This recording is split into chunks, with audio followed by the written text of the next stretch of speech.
ఇదే కుప్పం నియోజకవర్గానికి 35 సంవత్సరాలుగా ఎమ్మెల్యేగా ప్రాతినిధ్యం వహిస్తా ఉన్న చంద్రబాబు గారు, మీరందరూ చూశారు, మీ అందరికీ కొత్త కాదు. ఇదే కుప్పం నియోజకవర్గానికి 35 సంవత్సరాలుగా ఎమ్మెల్యేగా పనిచేశాడు. 14 ఏళ్లు ఈ పెద్ద మనిషి సీఎంగా కూడా పనిచేశాడు. ఇదే పెద్ద మనిషి చంద్రబాబు 3 సార్లు సీఎం అయ్యాడు. 5 సంవత్సరాలు కుప్పం బ్రాంచ్ కెనాల్ పనులు కూడా పూర్తి చేయలేకపోయాడు అనంటే 35 సంవత్సరాలు ఎమ్మెల్యేగా ఉండి 14 సంవత్సరాలు ముఖ్యమంత్రిగా ఉండి కుప్పం బ్రాంచ్ కెనాల్ పనులు పూర్తి చేయలేకపోయారు అనంటే కుప్పానికే నీరు తీసుకొని రాలేదు అనంటే కుప్పానికే ప్రయోజనం ఈ నాయకుడి వల్ల ఇక రాష్ట్రానికి ఏం ప్రయోజనం ఉంటుందో అందరూ కూడా ఒక్కసారి బాగా ఆలోచన చేయాలని చెప్పి కోరుతా ఉన్నాను. చంద్రబాబు హయాంలో కుప్పం బ్రాంచ్ కెనాల్ పనులు జరిగాయో మీ అందరికీ కూడా తెలుసు. దాన్ని నీరు పారే కాలువగా కాకుండా తన జేబులో నిధులు పారే కాలువగా మార్చుకున్న పరిస్థితులే మనందరికీ కూడా కనిపిస్తాయి. కాబట్టి ఈ కాంట్రాక్టును తనకు భారీ వాటా ఇచ్చే వారిలో ఎవరికి ఇవ్వాలి, అంచనాలు ఎలా పెంచాలి, మట్టి పనులు ఎలా పెంచుకోవాలి, ఇలా ఎంత మడుపులు పుచ్చుకోవాలి అన్న అంశం మీదనే చంద్రబాబు గారు రీసెర్చ్ చేశాడే తప్ప ఇక్కడ ప్రజలకు కానీ పక్కనే ఉన్న పలంనేరు ప్రజలకు కానీ ఈ 2 నియోజకవర్గాల్లో ఉన్న 2 లక్షల మంది ప్రజలకు కానీ వీరికి మంచినీళ్ళు ఎలా అందించాలి, వీరికి సాగునీరు ఎలా అందించాలి అన్న అంశం మీద కనీసమైన దృష్టి కూడా లేదు అనంటే ఆలోచన చేయమని అడుగుతా ఉన్నాను. కుప్పం ప్రజలు, పలంనేరు ప్రజలు కలలు గన్న ఈ స్వప్నాన్ని పూర్తి చేసింది ఈరోజు, చిత్తశుద్ధి చూపించింది ఈరోజు మీ బిడ్డ ప్రభుత్వమే అని చెప్పడానికి ఈరోజు గర్వపడతా ఉన్నాను.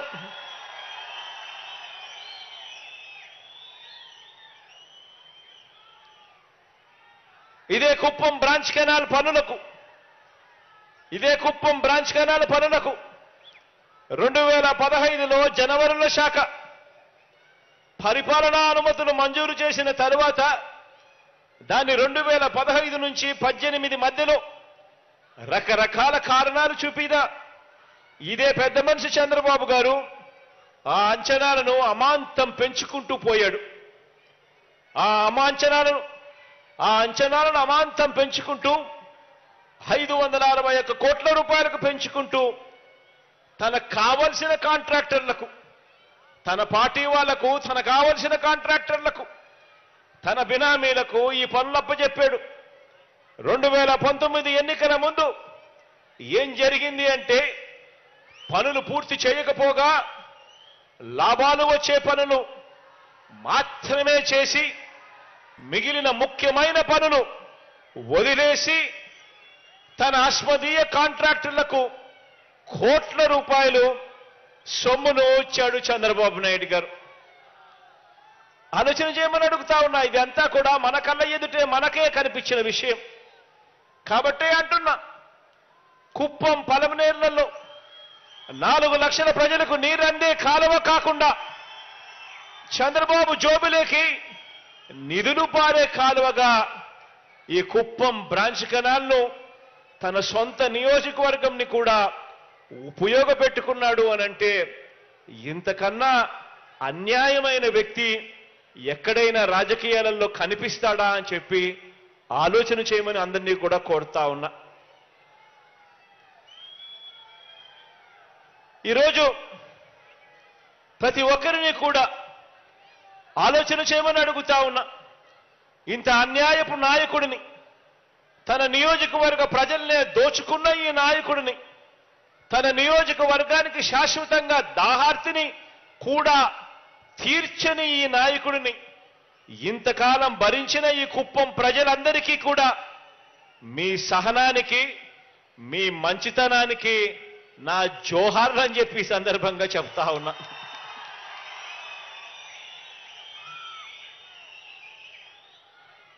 అందరినీ కూడా ఆలోచన చేయమని అడుగుతా ఉన్నా. ఆలోచించండి, ఎవరి వల్ల కుప్పానికి మేలు జరిగింది అన్నది ఆలోచన చేయండి. 35 సంవత్సరాలు ఎమ్మెల్యేగా మీకుంటూ 14 సంవత్సరాలు ముఖ్యమంత్రిగా పరిపాలన చేసిన చంద్రబాబు నాయుడు గారి వల్ల మీకు, కుప్పం ప్రజలకు, కుప్పానికి మంచి జరిగిందా? లేక కేవలం 58 నెలలు మాత్రమే మీ బిడ్డ ముఖ్యమంత్రి అయిన తర్వాత కుప్పానికి మేలు జరిగిందా, మంచి జరిగిందా అన్నది ఆలోచన చేయమని చెప్పి మిమ్మల్ని అందరినీ కూడా కోరుతా ఉన్నాను. అందరినీ పేదరికంలో నెట్టేసిన జగన్ కొత్త నాటకానికి వచ్చాడు. ఈరోజు అతను మాట్లాడేది నేను పేదల మనిషి అంటున్నాడు. పెత్తందారులకి, పేదలకు పోరాటం అంటున్నాడు. నేను సవాలు విసురుతున్నా, నువ్వు ఏ విధంగా పేదవాడు అవుతావో చెప్పే ధైర్యం ఉందని అడుగుతున్నాను. మీరు ఒక్కసారి గుర్తుపెట్టుకోండి, ఈరోజు అతను మాట్లాడే మాట కొత్త కొత్త డ్రామాలు వేసే పరిస్థితికి వచ్చాడు. పేదల బిడ్డ కొత్త డ్రామా, ఇది కోడికత్తి కమల్ హాసన్ డ్రామా. ఇంకో పక్క నమ్మి ఓటేస్తే ప్రజల్నే కాటేశాడు. భస్మాసుడిలా మీ నెత్తినే చేయబెట్టాడు. ఇప్పుడు మీరందరూ సిద్ధంగా ఉండాలి. ఆ ఓటుతో ఈ కలియుగ భస్మాసురుని అంతం చేయడానికి సిద్ధంగా ఉండమని పిలిపిస్తున్నాను. నేను అడుగుతున్నా ఒక మాట, 9 సార్లు కరెంటు ఛార్జీలు పెంచిన నువ్వు పేదవాళ్ల ప్రతినిధి అవుతావా అని అడుగుతున్నా. ఇంకో పక్క 200 రూపాయలు కరెంటు బిల్లు వచ్చేది, ఇప్పుడు 800 రూపాయలు, 1000 రూపాయలు వస్తా ఉంది.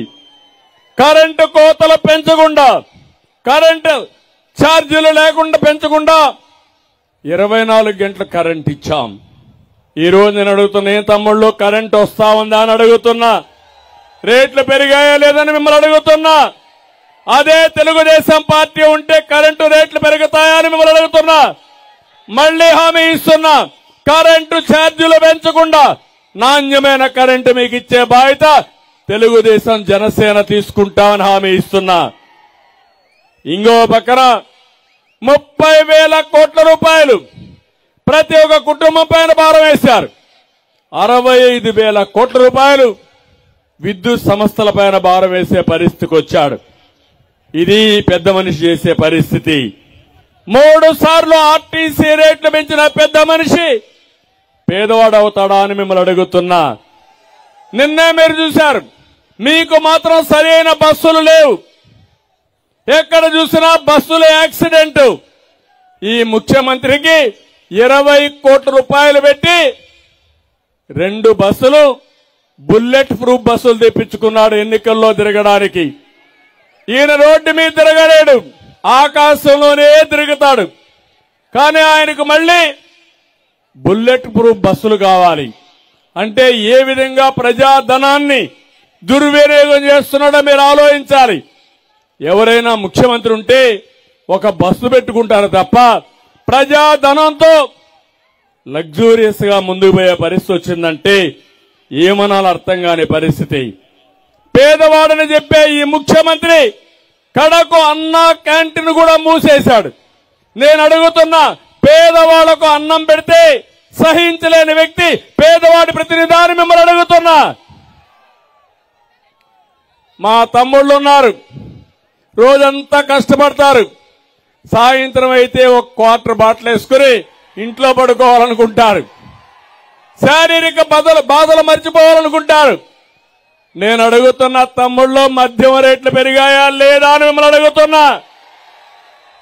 60 రూపాయలు క్వార్టర్ బాటిల్ ఎంత అని మిమ్మల్ని అడుగుతున్నా.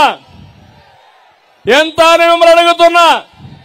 200 రూపాయలు అవునా కాదా? 200 రూపాయలు చేశాడు.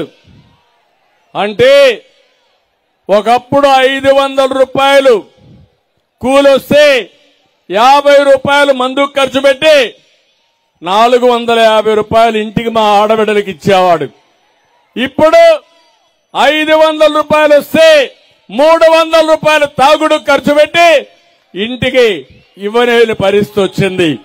అక్కడికైతే పర్వాలేదు, నాసి రకం ఆ మందు తాగితే గోయిందా గోయిందా. మా ఆడబిడ్డల మంగళ సూత్రాలు దిగిపోతున్న అవునా కాదా తల్లి? ఆయన కూలి చేయకపోతే పర్వాలేదు కానీ ఆయన హాస్పిటల్కి తీసుకుపోలేక అనారోగ్యం పాలైతే చూసి బాధపడుతూ కుటుంబ సభ్యులందరూ కూడా ఆలోచించే పరిస్థితికి వచ్చారు. ఇలాంటి పేదవాళ్ళ పట్టున పెట్టుకున్న వ్యక్తి, పేదవాళ్ళ రక్తం దాగే వ్యక్తి పేదవాళ్ళ ప్రతినిధి అవుతాడా అని మిమ్మల్ని అడుగుతున్నా. ఇంకో పక్క ఏం తమ్ముళ్ళు ఇసుక్కు రెక్కలు చేయాలి లేదని అడుగుతున్నా. తెలుగుదేశం హయాంలో 1000 రూపాయలు ట్రాక్టర్ అవునా కదా? ఇప్పుడు ఎంత ట్రాక్టర్? ఇసుక దొంగలెవరు? ఇక్కడుండే మీ మంత్రి ఇసుక దొంగ అవునా కాదా అని మిమ్మల్ని అడుగుతున్నా. పక్కన ఆముదాల వర్షంలో ఉండే స్పీకర్ దొంగ అవునా కాదా అని మిమ్మల్ని అడుగుతున్నా. వీళ్లు మాట్లాడతారు అంటే ఇసుకను కూడా దొంగ వ్యాపారం చేసుకునే రాజకీయ నాయకుల్ని దొంగలనాలా దొరలనాలా మీరే ఆలోచించమని మిమ్మల్ని కోరుతున్నా. బాధుడే బాధుడు, అన్ని ధరలు పెరిగిపోయినాయి అవునా కాదా? కడాన చెత్త మీద కూడా పన్నేసిన చెత్త ముఖ్యమంత్రి ఎవరు? మీకు తెలియకుండా ఒక్కొక్క కుటుంబం పైన 8 లక్షల రూపాయలు భారం వేశాడు. ఈయన పేదల ప్రతినిధి అంట. ఇంకో పక్క నేను ఒకటే అడుగుతున్నాను, ఈ జగన్ నాటకాల ముందు ప్రఖ్యాత సురభి నాటకాలు కూడా పనిచేయవు తమ్ముళ్ళు, జాగ్రత్తగా ఉండండి. ఈ నాటకాలు వేసి పేదవాళ్ళని మోసం చేయడానికి వచ్చే కొత్త బిచ్చుగాడు తప్ప ఇంకోటి కాదు. ఇక్కడే మీరు చూశారు ఋషికొండ చరిత్రలో మనం ఎప్పుడూ మాట్లాడుకునేవాళ్ళం. అక్కడ ఒకప్పుడు ఋషులు ఎక్కడికక్కడ అక్కడంతా కూడా ఉండి ఒక పవిత్రమైనటువంటి ప్లేస్ గా ఉండే ప్లేస్ అది. అక్కడ ఈరోజు జగన్మోహన్ రెడ్డి 500 కోట్ల రూపాయలు ఖర్చు పెట్టి పెద్ద ప్యాలెస్ కట్టాడు. ఊరికొక ప్యాలెస్ కావాలి. ఈయన పేదవాడు, పేదవాడికి 2 లక్షల రూపాయలు ఇల్లు కట్టలేని వ్యక్తి ఏదైతే టిట్కో హౌస్లు కడితే అవి పూర్తిలే చేయలేని వ్యక్తి 500 కోట్లు పెట్టి కొత్త ప్యాలెస్, హైదరాబాద్ లో ప్యాలెస్, బెంగళూరులో ప్యాలెస్, కడపలో ప్యాలెస్, తాడేపల్లిలో ప్యాలెస్లు, ఎక్కడ చూసినా ప్యాలెస్ లో విలాసవంతంగా ఉండే వ్యక్తి పేదవాడి ప్రతినిధి అవుతాడా తమ్ముళ్ళు అడుగుతున్నా. ఇంకో పక్క 1000 కోట్ల రూపాయల సాక్షికి ప్రకటనలు ఇస్తాడు. అంటే ప్రభుత్వ ధనం అంటే లెక్కలేనితనం. ఈయన పేపర్ కోసమే ఈ ప్రభుత్వం ఉన్నట్టు, మాట్లాడితే పేపరే లేదు, టీవీ లేదు, నాకెవరూ లేరు, నాకు మీరే దిక్కుని మళ్లీ మాట్లాడతాడు. ఈ పేదరుపులు అరిసి కావాలని మభ్య పెట్టాలనుకునే వ్యక్తి ఈ జగన్మోహన్ రెడ్డి. కడాన మీరు చూస్తే సలహాదారులు, చెత్త సలహాదారులు, వాళ్ళ మనుషులు పెట్టుకుని 680 కోట్ల రూపాయలు ఈ సలహాదారులకే ఖర్చు పెట్టాడు. నా బాధ, నా ఆవేదన ఒకటే, పేదరికం నుంచి పేదల్ని పైకి తీసుకొచ్చేది సుపరిపాలన. పరిపాలన బాగా ఉండాలని మీరు ఓట్లేస్తారు. ఈరోజు ఇక్కడ మా తమ్ముళ్ళు ఉన్నారు, ఏ ఒక్కడికైనా ఉద్యోగం వచ్చిందా అని మిమ్మల్ని అడుగుతున్నా. వస్తుందని నమ్మకం మీకుందా అని అడుగుతున్నా. మళ్ళీ జాబు రావాలంటే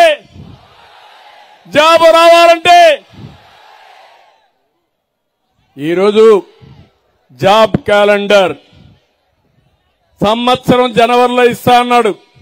5 జనవరిలో అయిపోయినాయి. ఇంకా మిగిలింది నెక్స్ట్ జనవరిలో. ఇతను ఎక్కడుంటాడో మనకే తెలియదు. మా తమ్ముళ్ళు అంటున్నారు, నేను చెప్పను కానీ జైలు అంటున్నారు.